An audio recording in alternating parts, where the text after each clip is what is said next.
Thanks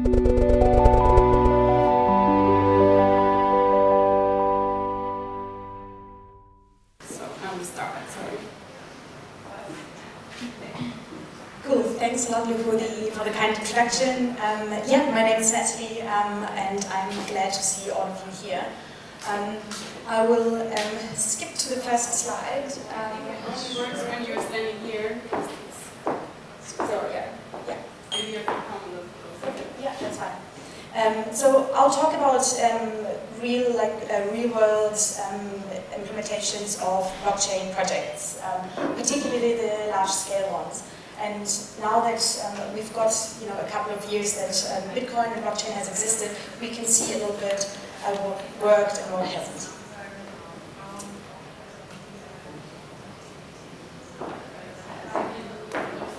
Still closer? Oh, sorry. There we go. Cool. So I will skip most of the tech part of it. I think we're all aware of this. But I think a couple of words to the introduction. As I said before, and I think this is the right conference to be bringing up this slide or this cartoon. Blockchain was like overhyped for a couple of years. We are, as Gartner says, now in the kind of back to normal again, but we want to shed light now into kind of the overhyped and now dead pilots that have been initiated and the ones that are actually up and running and working. There we are. Cool. So I just updated this one here, so you have seen the Gartner hype cycle before, and so Gartner updates, once a year the hype cycle, and so blockchain disappeared at one point from the cycle, and everyone's like, oh, where did this go? And they have published an own Gartner hype cycle just for blockchain, which is interesting. It doesn't say anything. It's not necessarily good or bad, but it just says that it's not just blockchain per se, that is the technology that's overhyped, not overhyped, but there are so many other applications for blockchain that can be categorized here. So also now in 2019, we have seen a couple of first live projects. So 2019 was the year that the BaFin approved the first blockchain project. It's the year that Libra started and launched, and so a couple of big things have come out of them. So two quotes from McKinsey and the World Economic Forum. They, of course, like in the motivation, they just want to show kind of that it's important to actually think about blockchain. Interesting is the one here on the right side, the potential for rapid uptake.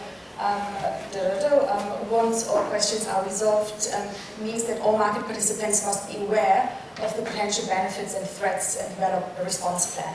So what does it mean? It doesn't mean necessarily all companies have to do blockchain, but it means the technology is out there and companies must include it somehow in their digital strategies, even if that means, and that should be the case for like 95% of companies, even if that means blockchain is nothing for us. But it's important not to ignore it. So maybe a couple of words just about myself and us, because I notice now I don't have like the big name of a company behind me anymore, so I need to explain what I'm doing and why I'm hopefully qualified to talk about these things. So I'm the founder of DenkFabric. We are mainly consulting, currently consulting blockchain startups. So many funded startups that are about to grow. So most of our clients, they have a product already up and running, and they want to scale. And as most of the blockchain firms, they are at a point where it's like, great, we have first customers, we have first clients, we have first revenue, but now what? So how do we grow? Here on the left and right side, there are a couple of my kind of like pet projects. So I just recently had, actually 2 days ago, the beta launch of a game that I've written that's just about to kind of explain like hashing and mining to like university students. And we're also about to publish a toolkit for corporates and blockchain firms that kind of gives you like templates along the way of how to successfully implement and execute blockchain projects.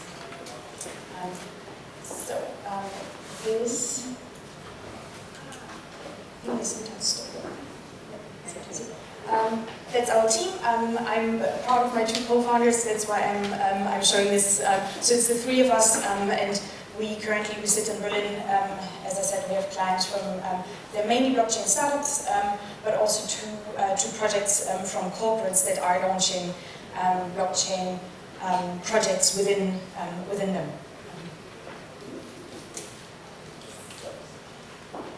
There's just a timeline behind. Yeah, and we have partners too. That's usually the slide that comes at the end, but now that I've talked about this now, from the blockchain sphere and also from the classic. So, as I said, I'll skip this and I'll go right through to the actually pros and cons of blockchain. You know that blockchain is decentral and everything; it's immutable. So I don't need to explain this anymore. I do have a cool demo usually. But I think we can like summarize by saying we have seen the pros and cons. We have seen it's great that we don't need a central administrator. It's great that data entries in the database are immutable and so on and so forth. But you might have heard of the blockchain trilemma, and so speed obviously is a problem. And with this comes like scalability. But we are at a time that the pros outweigh the cons, and this is where we actually see kind of real-world adoption and blockchain projects scaling beyond pilots. So let's come to the bread and butter of this talk. I think if we had to like summarize the blockchain use cases, not by industry, but by the type of use case they do, we could say that the two main areas are record keeping and transactions. So record keeping, you have heard about this storage of data, transactions, everything from smart contracts. And beyond it, of course, you have combinations of this that lead to crazy things like ICOs, STOs, blockchain as a service, so everything in between that. And these use cases can be used in different industries. And don't be scared when you see the next slide. It is full, but it's also by purpose, because I just want to show that throughout the industries you have up and running blockchain projects. Also usually before I give the talk, I check upon the projects and startups or blockchain projects I'm talking about, because you never know. Every time you Google blockchain use case, you see that like every 10 minutes there's a new Deutsche Bank now launched blockchain in a thing, and then you never hear about it again. I try to make sure that the ones I'm mentioning here, that they are existing and actually creating some value. Today I will talk about, mainly about two examples in the supply chain example, and one in the public sector. And what we will discover then beyond the use cases and why blockchain in these particular instances have been useful is more on the why did blockchain and the implementation and the execution work in some of these cases, and why didn't they in the others. So that's why we will look at those like three examples and see if we can extract some best practices in the actual execution. So the first example is Walmart, and I think you've probably heard about the example. They have launched, I think 2 years ago now, a blockchain supply chain or a blockchain for their supply chain. So there was a massive scandal when I think more than 5 people died when there was an E. coli outbreak at the east coast of the United States, and it took them more than 7 days to track the origin of the foodborne illness. And there was a point when Walmart said it actually, it can't be the case that, like in this day and age, it still takes us 7 days to track the origin. They figured out it was some sort of romaine lettuce, but still the point is it took them seven days.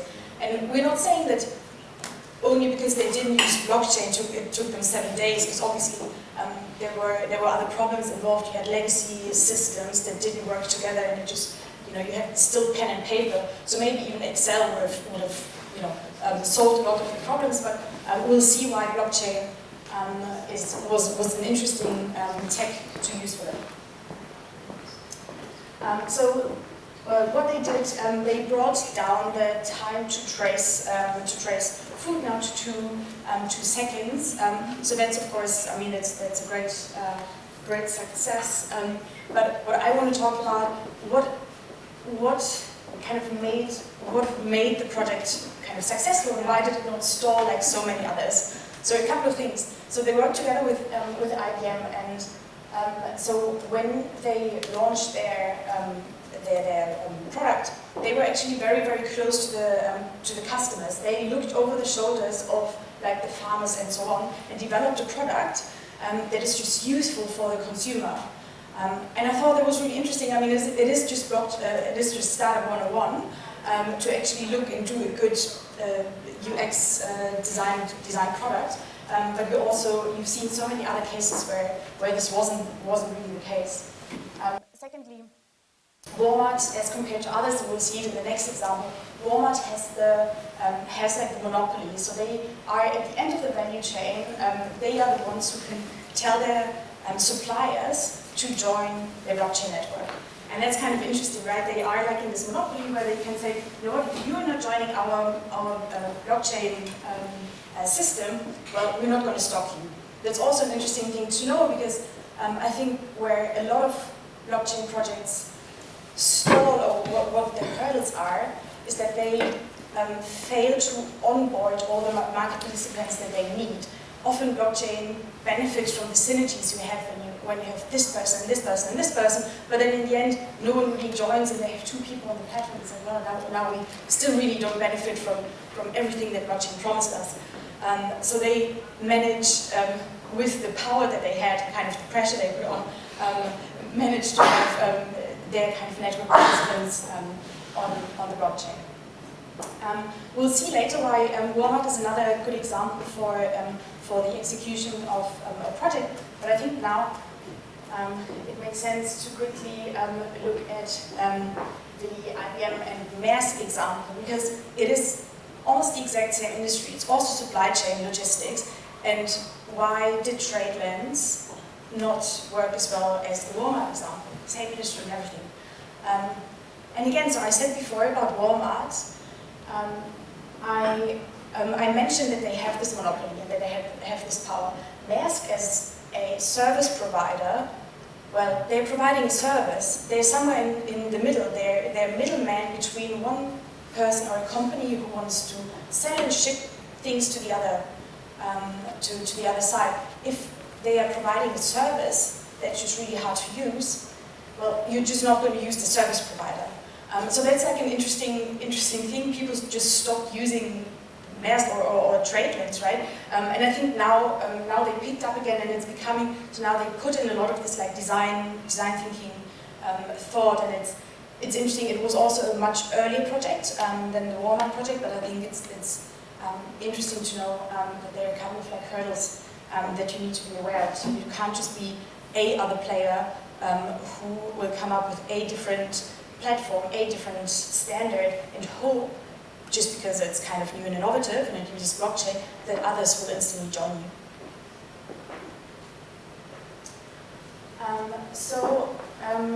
Looking at Dubai, that's like the example I want to bring from the public sector. So again, here we have like a couple of more let's say technologies that were like included here. But Dubai, so they had this grandiose idea to make Dubai the happiest city of the world. Of course, by blockchain, it's possible, you know. Interestingly, so they started ages ago, and they were working on it and deploying and coming up with this architecture.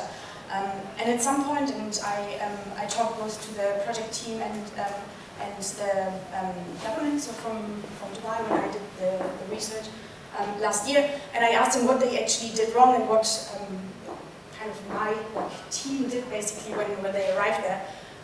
And they said the main problem was just that they had an up and running architecture. They had the blockchain running, but they went to the teams and asked kind of the Department for Agriculture, why are you not doing anything on the blockchain? And they were like, well, we actually don't know what, and we don't know how. So a main thing that actually changed it, and again, it's just startup 101, but it's kind of eye-opening, was that they started having these like SWAT teams that like went into the departments and said, you all have to come up with 3 different use cases. With a business plan, we're going to help you. We have consultants here, and they're going to run you through it. And so they all came up with ideas for use cases within the departments. And again, I mean, of course, also here they had like a government that could force the departments, of course. So again, we are back at the Walmart monopoly, and you have like the force to do it. But that's like another thing. At least they were helpful in thinking about it. And so right now, I think there are 2 use cases that are up and running already. And one is about like licensing and registration. The other one about real estate and record-keeping of real estate. So that's an interesting thing to learn. So I mentioned quickly before, we learned one more thing from the Walmart example. So the purpose of this slide is a little bit to look at, usually you're very kind of yes or no when it comes to blockchain. But I would like to look at kind of secondary examples of how blockchain can not really innovate, but how it can also open up secondary revenue streams. So in the example of Walmart and De Beers is the world's largest diamond manufacturer, and they're just very similar to Walmart, started tracking their items on a blockchain. Of course, usually when you start a project, you would look at the business case. You'd say, looking forward, you'd have a roadmap. Does it give you money? Yes or no? When are you going to break even? Whatever. Interestingly, so with Walmart and De Beers, both of them, because they were the first movers in their industry, have published the architecture and the infrastructure to others. So now others are using, so it's the IBM, the food trust that some of you are probably more like experts than I am. And also De Beers launched Tracer. So now the second largest diamond manufacturer is on Tracer. And so they have almost like Amazon in the AWS example, they've like opened up the secondary revenue stream, which is kind of interesting when you think about, in the beginning, you only think about cost saving, yes or no, and now we see that if you are a first mover, and if you do it well, you can have this like a really big secondary business model. So, very quickly about kind of now the best practices. So what did we learn? A roadmap is really important. It's no rocket science, it is just project management, but you have to think about, you have to talk to your customers and really deploy your project properly. So that's a very, very detailed slide. I'll not go into it, but it's just an example that is important. Secondly, there are frameworks that can help you if blockchain or DLT is something for you or not. If you're interested in more frameworks, soon we'll have this like toolkit ready. And there are frameworks that go along the way from, is the tech applicable to me? What sort of tech is applicable to my use case? But also when we have a lot of use cases, how would we prioritize them? So that's it's actually not too hard, but just kind of I think I heard this before, like sticking on like blockchain the name, to like all projects is not really helpful. You have to know what you want to solve and what you want to use it for. There are different ways how you can get involved with it, from just very, very light touch, just participate in a consortium, to further and further and further to develop your own architecture. They all have their pros and cons, and you just have to know what way you're choosing. Then, of course, you have internal delivery challenges, and there, I think, as an ex-consultant, I think they are the ones that we dealt mostly with. And again, you look at it and you think, interesting, yeah, well, obviously if I have poor leadership, I can't really execute, but you just need to be aware of it and you can cater for it. And if you are aware of it before a project starts, you can come up with your change management frameworks, and you can kind of go ahead and just like mitigate this risk and be aware of what happens if. So, what is it? So what did we learn? I hope this gave you just like a little insight about what is necessary beyond the tech to make a blockchain project successful or not. What are the hurdles to look out for? We've seen that, of course, different benefits are of use for different industries, and that we see the first now up and running and actually revenue generating projects, which is interesting. We've seen that also you have those secondary revenue streams, like in the Walmart example, and that execution is key. Again, no rocket science behind it, but it's just really important, and that's the 90% why so many projects stall. So yeah, being aware of this is key. So thanks everyone.